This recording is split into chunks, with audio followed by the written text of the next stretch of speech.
ठीक है। सो कल हम लोगों ने बहुत सारे चीज़ों को डिस्कस किया था, जिसमें हम लोगों ने कनेक्टिव टिश्यू को डिस्कस किया था, जिसमें हम लोगों ने ब्लड को बारे में पढ़ा। ठीक है, ब्लड में आरबीसी, डब्ल्यूबीसी, प्लेटलेट्स होते हैं, जिसका अपना अपना फंक्शन है। ब्लड हमारा जो बनता है वो बोन मैरो में बनता है। इसके बारे में हम लोगों ने देखा, वो बोन मैरो जो फ्लैट है और जो इरेगुलर बोन्स है। ठीक है। फिर आगे हम लोगों ने देखा एल्यूलर कनेक्टिव टिश्यू है। ये एक ब्लास्ट सेल्स ये बनाते हैं, जो फाइब्रोब्लास्ट बनाकर फिर उसके बाद उसके अंदर जो कोलेजन होता है वो एकदम स्ट्रांग होता है, इलास्टिक जो है आपको, जिसके अंदर आप ओरिजिनल रन से खींच करके फिर उसकी जगह पे ला सकते हैं, ताकि डैमेज ना हो पाए। ठीक है, इसके बारे में देखा हम लोगों ने। फिर आगे एडिपोस टिश्यू के बारे में देखा। एडिपोस टिश्यू ये आगे चल के मतलब जो भी हम मेटाबॉलिज्म करते हैं, लिवर उसको मेटाबोलाइज करके उसके बॉडी के हिसाब से उसको बनाकर सेल्स में भेजता है। जो यूटिलाइज हो गया वो तो यूटिलाइज हो जाता है, यूटिलाइज नहीं हुआ तो वो सेव होता है। वो हमारा सबक्यूटेनियस के नीचे जो शेव होता है वो एडिपोस टिश्यू कहलाता है। ठीक है, इसका बहुत सारा यूजेस हम लोगों ने पढ़ा। ठीक है, बहुत सारे फायदे भी है इसके। सबसे बड़ा फायदा ये कि कोशिन के जैसा काम करता है और हार्मोन्स के प्रोडक्शन के लिए भी ये फायदेमंद। ठीक है, उसके बाद हम लोगों ने पढ़ा फाइबरस कनेक्टिव टिश्यू। यहाँ देखिए, फाइबरस कनेक्टिव टिश्यू के बारे में पढ़ा, जो मोस्ट हार्ड टिश्यू है। मोस्ट हार्ड टिश्यू ये टेंडन्स और लिगामेंट्स में होता है। ठीक है, ताकि बोन्स को बोन से जोड़े और मजल्स को बोन से जोड़ा जाए। फिर इलास्टिक टिश्यू के बारे में हम लोगों ने पढ़ा। इसमें इलास्टिसिटी होती है, ताकि जो चीज अपनी जगह से हट के फिर उसी जगह पर आ जाए, ताकि। ठीक है, ये कैसा कब होता है? ये हमारे फंक्शनल प्रोस्पेक्ट के लिए बहुत ज्यादा जरूरी है। जैसा कि आप हमारे लार्ज एट्रेस को देखते हैं, एल्वेलाई को देखते हैं, उसमें ब्लड और ऑक्सीजन का आना जाना होते रहता है। तो ये, ताकि इलास्टिसिटी अगर होगा तो अगर कुछ प्रेशर भी अगर बढ़ेगा तो ये इसको नुकसान नहीं होगा। ठीक है, उसके बाद हम लोगों ने बोन के बारे में हम लोग अब पढ़ेंगे। कार्टिलेज, पहले हम लोग बोन के बारे में डिस्कस करेंगे, उसके बाद कार्टिलेज के बाद डिस्कस करेंगे। तो आइए शुरू करते हैं आज का टॉपिक, कनेक्टिव टिश्यू में बोन। इससे पहले हम लोग एक बॉक्स को यहाँ पे ड्यू रखे थे, इस बॉक्स को कंप्लीट करेंगे विटामिन सी एंड कोलेजन के बारे में। ठीक है, तो many people take extra vitamin C for various reasons. Vitamin C has several functions and important one is the synthesis of collagen। देखिए, बहुत ज्यादा इंपॉर्टेंट है विटामिन सी कोलेजन को बनाना। ठीक है, तो बहुत सारे लोग विटामिन सी बहुत सारे पर्पस के लिए लेते हैं, उसमें से एक पर्पस तो मैं आपको बताता चलूं कि इम्यूनिटी डेवलप करने के लिए। इम्यूनिटी डेवलप करने के लिए विटामिन सी की बहुत ज़्यादा आवश्यकता है, बहुत ज़्यादा ज़रूरत है। ठीक है, ये आपको देखा होगा आप लोगों ने, हमारे कोविड पैंडमिक में हर डॉक्टर विटामिन सी के इंजेक्शन एडवाइस कर रहे थे, या फिर टैबलेट एक्सपेक्ट कर रहे थे दिन में 1500 mg, मिलीग्राम्स।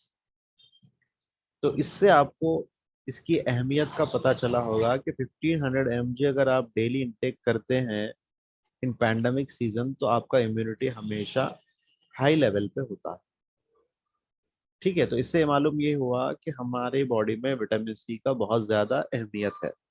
तो हम इससे बहुत ज़्यादा सोर्सेस है, या तो आप वो सोर्सेस जो ऑर्गेनिक है उस सोर्सेस को आप ले सकते हैं, या इनऑर्गेनिक है वो सोर्सेस को ले सकते हैं, केमिकली या फिर नेचुरली। नेचुरली आप फ्रूट्स है, और फ्रूट्स में बहुत ज़्यादा मिलता है। सिट्रस फ्रूट में बहुत ज़्यादा विटामिन सी होता है। ठीक है, और सबसे ज़्यादा जो विटामिन सी होता है वो है आंवला। आंवला जो है, आपने देखा होगा मार्केट में। ठीक है, जो इससे हम लोग अचार बनाते हैं, जिसका जूस पीते हैं। ठीक है, तो इसमें बहुत ज़्यादा विटामिन सी होता है, जो बॉडी के लिए बहुत ज़्यादा इम्यूनिटी डेवलप करता है। तो विटामिन सी सिर्फ ना सर इम्यूनिटी बना के लिए है, बल्कि कोलेजन के लिए भी बहुत ज़्यादा ज़रूरी है।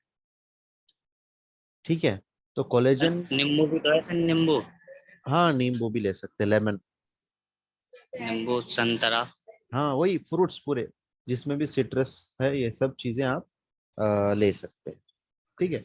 तो यहाँ पर और एक फायदा भी बताया गया कि कोलेजन को बनाने के लिए भी हमें विटामिन सी की जरूरत है। Imagine the protein collagen as a ladder with 3 uprights and rungs that connect adjacent uprights. Vitamin C is essential for forming the rungs, without which the uprights will not stay together as strong unit.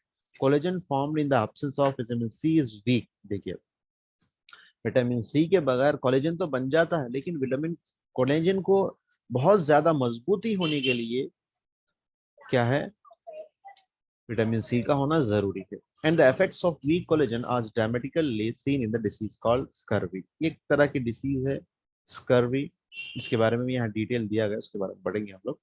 ठीक है, जिसमें vitamin C की कमी की वजह से ये disease होती है। ठीक है, तो देखिए अब यहाँ पे एक एग्जांपल भी दिया गया कि एक अगर जो हम स्लैडर है ना, सीढ़ी बोलते हैं, देखिए चढ़ते हैं, चढ़ने के लिए इसमें अगर एक भी ना हो तो ये बीच वाला हिस्सा बहुत कमजोर हो जाता है। अगर ये दोनों भी है लेकिन बीच वाला हिस्सा नहीं है तो इधर वाले कमजोर हो जाते हैं। तो विटामिन सी का काम क्या है, ये तीनों में से एक चीज विटामिन सी है। ठीक है, विटामिन सी ये तीनों में से कोई एक है जिसकी वजह से ये लैडर यानी कोलेजन बनता है। तो कोलेजन के लिए तीनों चीजें जरूरी है, उनमें से एक है विटामिन सी। ठीक है, यहाँ देखिए, in 1753 James Lind, Scottish surgeon, recommended to the British Navy that lime juice be taken on long voyages to prevent scurvy among the sailors. Scurvy is characterized by bleeding gums and loss of teeth, poor healing of wounds, fractures, and bleeding in the skin, joints, and elsewhere in the body. The lime juice did prevent this potentially fatal disease, and did consumption of red fruits and vegetables, although at the time no one knew why. Vitamin C was finally isolated in the laboratory in 1928. देखिए, तो जो navy में जो लोग रहते हैं ना, उनको अक्सर ये स्कर्वी डिसीजेस होते हैं, या फिर दूर दराज कई सालों तक सफर करते रहते हैं, या फिर जिनको धूप नहीं लगती, हाँ, या फिर बॉडी में सही न्यूट्रिशंस नहीं रहते, तो उनको ये डिसीजेस हो सकता है, जिसमें क्या होता है, पेशेंट को दांतों से खून निकलना, उसके दांत का झड़ जाना, ठीक है, और जो जख्म है वो जल्दी क्या है, हील नहीं होना, और फ्रैक्चर्स बार बार होना, स्किन में भी जख्म होना, जॉइंट्स में भी जख्म होना, और बॉडी में कहीं पर भी क्या है, उसको बार बार जख्म होता है विटामिन सी की कमी की वजह से। तो लोग एडवाइस, एक स्कॉटिश सर्जन 1953 ने एडवाइस किया कि भाई आप ऐसे लोगों को क्या करो, विटामिन लाइम जूस पिलाओ। ठीक है, क्यों पिलाओ इसका वजह तो उन्होंने नहीं बताया, लेकिन 1928 में इसकी जानकारी मिली, क्योंकि इसमें विटामिन सी होता है। विटामिन सी की कमी की वजह से बॉडी में इतने सारे प्रॉब्लम्स आ सकते हैं, इन प्रॉब्लम्स को अगर हील करना है तो हमें विटामिन सी देना होगा पेशेंट। ठीक है, तो ये सब चीजें डिस्कवर हुई 1928। तो विटामिन सी की ये इम्पोर्टेंट है। तो मैं हमेशा हमारे मैं पेशेंट्स को बोलते रहता हूँ कि भाई आप फ्रूट्स खाओ, फ्रूट्स खाओ, बहुत ज्यादा फ्रूट्स खाते रहो, क्योंकि इसमें वाटर सॉल्युबल विटामिन ज्यादा होते हैं, और जो आपके बॉडी में ज्यादा जल्दी अब्जॉर्ब हो जाएंगे, और जल्दी अब्जॉर्ब होके विटामिन और न्यूट्रिशंस बनेंगे। न्यूट्रिशंस अगर बनेंगे तो बॉडी को एनर्जी मिलेगी। ठीक है, वही अगर आप वेजिटेबल्स और नॉन वेज ऐसी चीजें या कुछ भी खाएंगे तो इसको पहले डाइजेस्ट होना पड़ेगा, फिर जाना पड़ेगा ब्लड स्ट्रीम में, फिर जाकर फिर हमारे सेल्स तक ये चीज पहुंचेगी न्यूट्रिशन। लेकिन फ्रूट्स ऐसे मात्र चीजें हैं कि आधा से 40 मिनट में, या फिर कभी कभी 1 घंटे में ये डाइजेस्ट भी हो जाते हैं और जिस्म का हिस्सा भी बन जाते हैं। तो रिकमेंडेड डाइट जो DIP है, उसमें ये कहा गया, इसको मैं इरेज करता हूँ थोड़ा।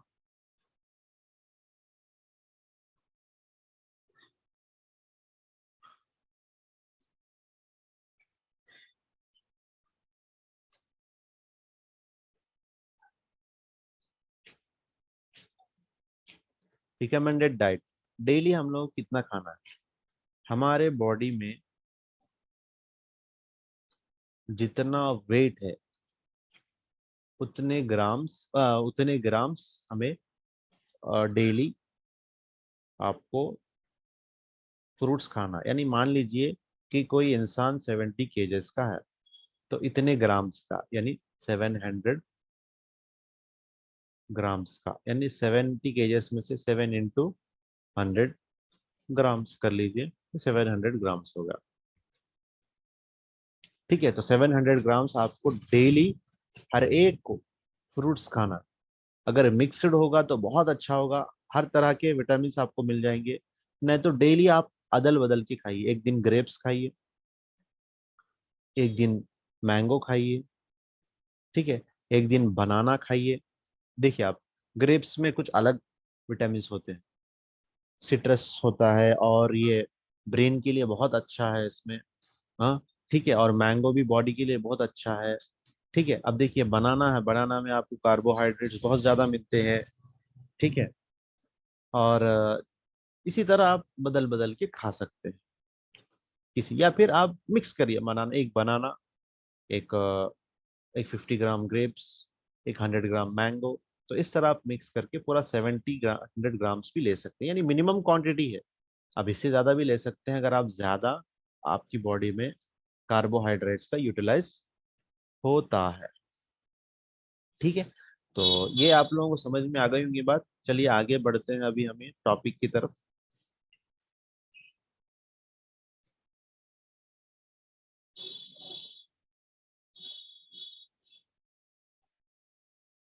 बोन और हम लोग कार्टिलेज के बारे में डिस्कस करेंगे। Bone, the prefix that designated bone is osteo. तो हम जो हमारी टर्मिनोलॉजी है बोन में, उसको कहते हैं ऑस्टियो। ऑस्टियो टर्म यूज करते हैं मेडिकल में बोन के लिए, इसीलिए ऑस्टियो। ठीक है, सो बोन आर कॉल्ड ऑस्टियोसाइट्स। तो इसके सेल्स को क्या कहेंगे, जहां से बोन बनते हैं उसको ऑस्टियोसाइट्स कहते हैं। अब ये किससे बने हुए हैं, कैल्शियम, कोलेजन, कैल्शियम से, और फॉस्फोरस भी है बहुत जगह, जब हम डिटेल में पढ़ेंगे वहां पे दिया जाएगा। कैल्शियम और कोलेजन भी होते हैं इसमें। तो ये देखिए, कैल्शियम भी हार्ड मटेरियल है, और कोलेजन भी हार्ड है, स्ट्रांग भी है और हार्ड भी है। ठीक है, एंड नॉट फ्लेक्सिबल, तो ये मुड़ता करता नहीं है, बस एक स्ट्रांग बोन है। ठीक है, एक हार्ड होता है। ठीक है, जैसा एक हमारा वो लोहे का या आयरन का रॉड किस तरह है उस तरह होता है। ठीक है, अगर हमारी बॉडी आयरन से या सिल्वर से या एल्यूमिनियम से या कोई भी मटेरियल से अगर बनाई जाती है, तो हमारी बॉडी का वेट मिनिमम होता 300 से 400 किलो।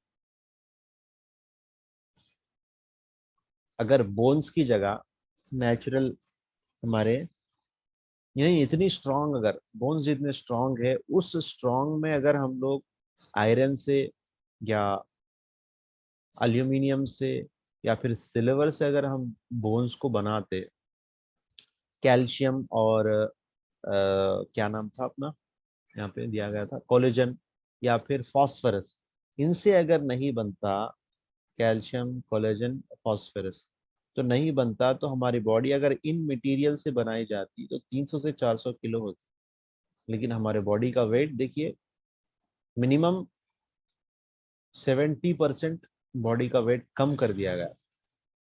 अब हमारी बॉडी का वेट या तो 70 होगा या 90 होगा। फैट अगर बढ़ा हुआ है तो 100 होगा या 150 होगा मोस्टली।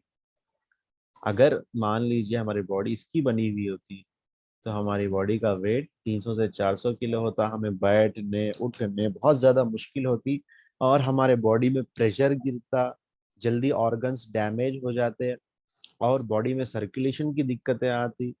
ठीक है, जब फाइटिंग होती है तो दोनों को भी बहुत ज़्यादा तकलीफ होगी। ठीक है, यानी जब फाइटिंग होगी, एक दूसरे से मारेंगे, हाँ, तो दोनों को तकलीफ होंगी, इसका जो हाथ है ये भी स्टील से बना हुआ है, उसका हाथ जो भी स्टील से बना हुआ है, दोनों एक दूसरे को स्टील से मारेंगे तो तकलीफ भी उतनी ही होगी। तो ये सब दिक्कतों से, ये सब प्रॉब्लम से हमको हमारे गॉड ने बचा लिया, और उसने बहुत ज्यादा इजीली और फ्लेक्सिबल और स्ट्रॉन्ग और हार्ड हमें मटेरियल दिया, जिसको हम कहते हैं बोन। ठीक है, तो बहुत ज्यादा हमारे ऊपर हमारा जो गॉड है मेहरबान है, इस वजह से उसने इस तरह किया। ठीक है, तो आइए नेक्स्ट देखते हैं हम लोग। And not flexible in the shafts of long bones such as femur, the osteocytes and blood vessels are in very precious arrangements called Haversian system or osteums. See figure 4.5। कहाँ गया 4.5? आगे देखेंगे, चलिए। Bone has a good blood supply which enables it to serve as a strong site for calcium and to repair itself relatively rapidly after simple fractures. Some bones such as sternum, pelvic bone contains red bone marrow, the primary hemopoietic tissue that produces blood cells. Other functions of blood tissue are related to the strength of bone matrix. The skeleton supports the body and some bones. Protect internal organs from mechanical engineering. A complete discussion is found in chapter 6. तो basically यहाँ पे जो bones है, उस bones को हमारी blood supply बहुत ज्यादा है। ठीक है, क्यों? क्योंकि उसका फंक्शन भी इतना ही ज्यादा है, क्योंकि बॉडी का उस बॉडी पर उस पर वेट गिरेगा। ठीक है, और पहली चीज, दूसरी चीज क्या है, बॉडी उसको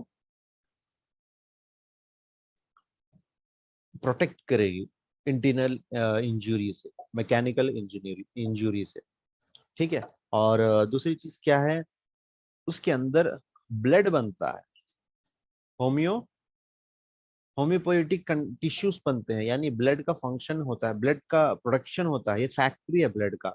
जैसा कि स्टर्नम बोन, यहाँ में हमारी जो रीढ़ की हड्डी है, यहाँ पे आपको नजर आ रहा होगा, ये हड्डी पे क्या है, सॉरी रीढ़ की हड्डी बोल रहा हूँ मैं, हमारा जो चेस्ट बोन है इसको कहते हैं स्टर्नम। यहाँ पे क्या है, हमारा ब्लड बनता है, यहाँ पे ब्लड बोन मैरो है, यहाँ पे आरबीसी बनते हैं, यहाँ पे डब्ल्यूबीसी बनते हैं, यहाँ से प्लेटलेट्स बनते हैं। पेल्विक बोन, हम जो नीचे बैठते हैं, जिसके ऊपर बैठते हैं, बैठने के लिए जो बोन हेल्प करता है, ये बोन जो है ब्लड बनाता है हमारा। ठीक है, तो ये सब चीजें बहुत ज्यादा रहने की वजह से, इसका फंक्शन ज्यादा रहने की वजह से ब्लड सप्लाई भी ज्यादा है, ताकि काम आसानी से हो सके।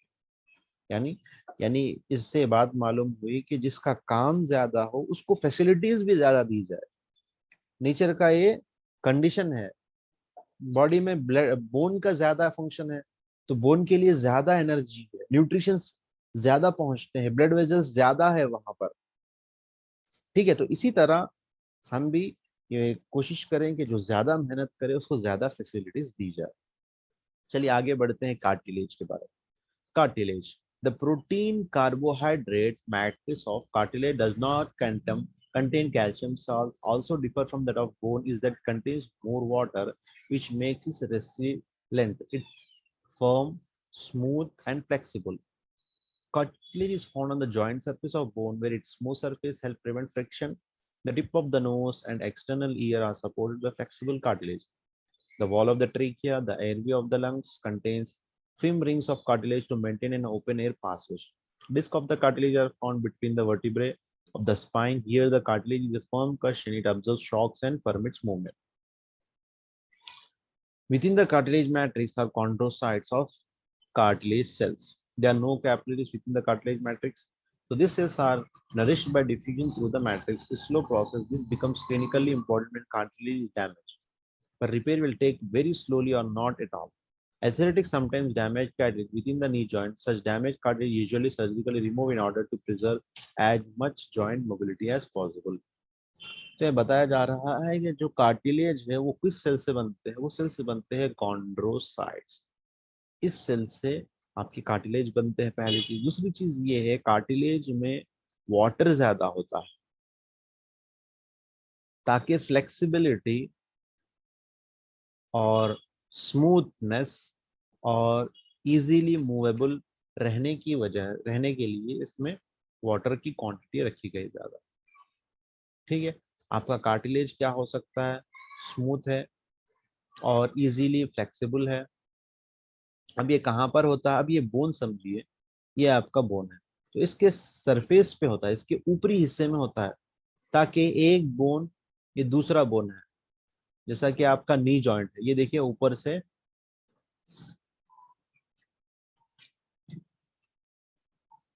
फीमर बोन है, इसको फीमर बोन कहते हैं।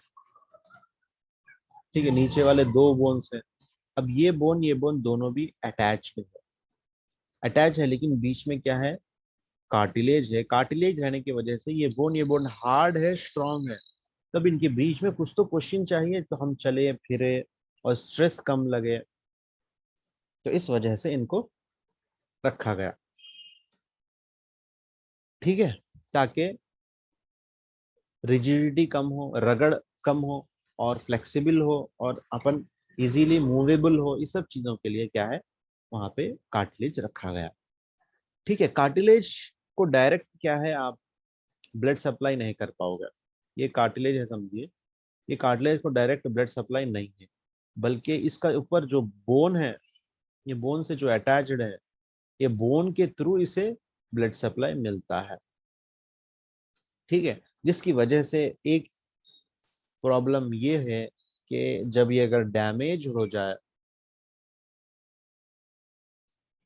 डैमेज के बाद रिकवरी बहुत लेट होती है और कभी कभार नहीं भी होती है, not not at all recovery. ठीक है, और कहाँ कहाँ पर है ये देखिए, हमारा जो ईयर है, हमारा जो नोस है, nose, tip of the nose flexible cartilage से बना। हमारा जो ईयर है, ये ईयर जो है देखिए, आप देखते हैं, देख रहे हैं ना, ये ईयर भी क्या है, फ्लेक्सिबल कार्टिलेज से बना। ठीक है, हमारा जो स्पाइन है, हमारा जो ये स्पाइन है, देखिए ये स्पाइन है, ये स्पाइन है, ये स्पाइन के बीच में जो वर्टिब्रा है, ये भी कार्टिलेज से बना। इसी वजह से तो हम स्पाइन से आगे सामने झुक सकते हैं, बैठ सकते हैं, साइड में कर सकते हैं। तो जब ये कार्टिलेज में प्रॉब्लम आ जाता है, तो ये डिस्क जो है वह ये वर्टिब्रा है, इसके अंदर डिस्क है, इंट्रा वर्टिब्रल डिस्क, ये डिस्क में प्रॉब्लम आ जाता है, तो ये जाके हमारे जो नर्व्स यहाँ से जा रहे हैं, इस पे प्रेशर गिर जाता है। प्रेशर गिरने की वजह से पैरों में सुन्नपन होना, पैरों में कमजोरी आना, पैरों में दर्द होना, और क्या चल नहीं पाना, पैरालाइज हो जाना, एक्सेट्रा होता। ठीक है, तो जब ये डिस्क या तो ऑपरेशन किया जाता है, या इलेक्ट्रोहोम्योपैथी मेडिसिन या दूसरे मेडिसिन से देकर ये स्ट्रेस अगर कम कर दिया जाए, तो पेशेंट फिर रिकवरी हो जाती है। ठीक है, खासकर एथलेटिक, जो जैसे रनिंग करने वाले हैं या कोई भी गेम्स में ज्यादा पार्टिसिपेट करने वाले हैं, उनको ज्यादा डैमेज होता है, क्योंकि उनको भागना, दौड़ना, प्रैक्टिस करना, ऐसी बहुत ज्यादा चीजें होती है, जिसकी वजह से उनको ये फंक्शनिंग करना पड़ता है। ठीक है, तो उनको ये प्रॉब्लम होती है, जिसकी वजह से उनको डैमेज होकर उनको सर्जरी करना पड़ता है, अननेसेसरी या फिर नेसेसरी सर्जरी करना पड़ता है। ठीक है, तो ये कार्टिलेज के बारे में था।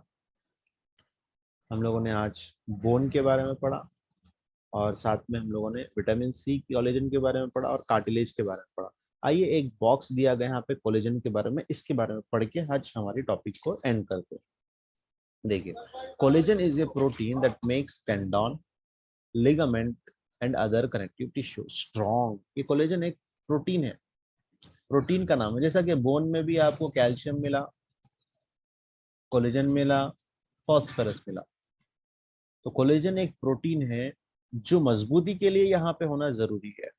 ठीक है, इन 1981 food and drug administration FDA approved the use of cattle collage by injection for cosmetic purpose to minimize wrinkles and scars. Indeed, collagen injected below the skin will fatten out deep facial wrinkles and make them less prominent. And many people have this seemingly simple cosmetic surgery.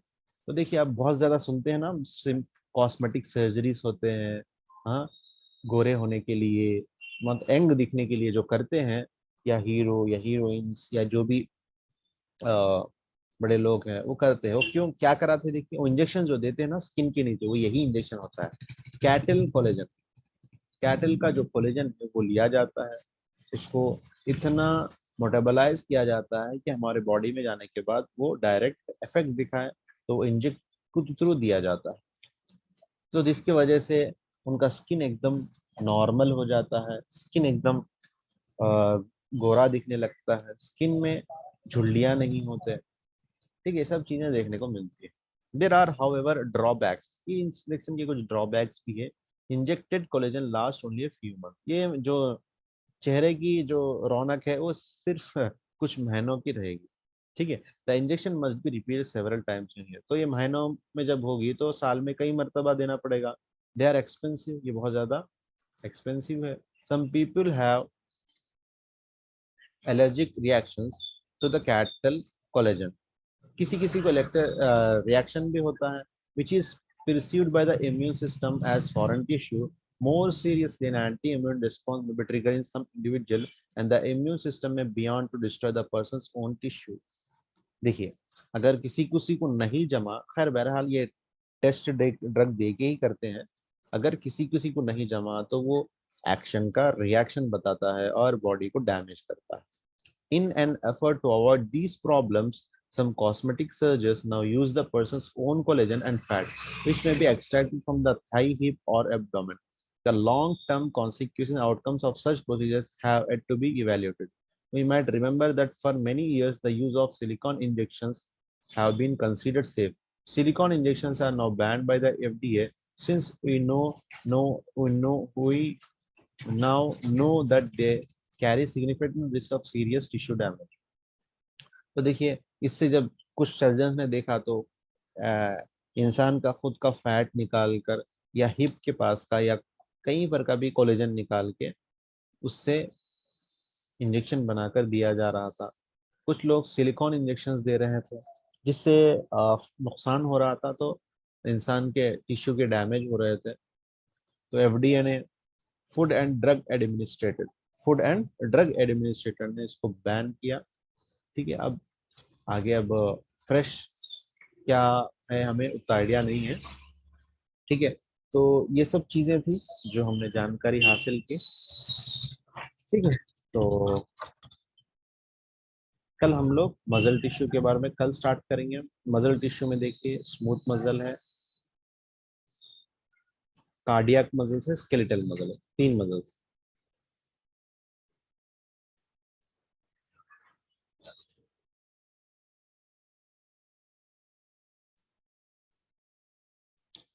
ये आप लोग लिखिए, table को लिख के मुझे WhatsApp करिए। ठीक है, व्हाट्सएप करके भेजिए। ठीक है, तो आज की क्लास यहीं तक रखते हैं। ठीक है, कुछ डाउट्स हो तो आप लोग पूछ सकते हैं।